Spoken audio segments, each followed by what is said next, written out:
திமுகவில் என்ன நிலைமை அப்படின்னா, சட்டமன்றம் ஆரம்பிச்சிருக்கு. சட்டமன்றத்தில் கிட்டத்தட்ட அதாவது பட்ஜெட் உரை நடந்துக்கிட்டு இருக்கு. பட்ஜெட் உரையில் தங்கம் தென்னரசு வெறிகுண்டு பேசிக்கிட்டு இருக்காப்புல ஒரு சைடில். இவர் பார்த்தா அங்கே உட்காந்து தூங்கிட்டு இருக்காரு. யார்?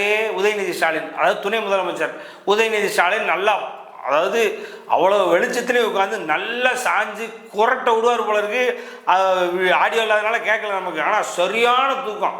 அதைத்தான் எடப்பாடியார் முதலே சொன்னார். எடப்பாடியார் வந்து ஏறக்குறைய தொகுதி வாரியாக மக்களை சந்திக்கும் பொழுது அவர் சொன்னது தான், இரவினில் ஆட்டம் பகலினில் தூக்கம், இதுதான் என்னுடைய உலகம் அப்படின்னு சொல்லி அந்த பாடலை மேற்கோள் காமிச்சு, இதுதான் உதயநிதி அவருடைய வாழ்க்கை.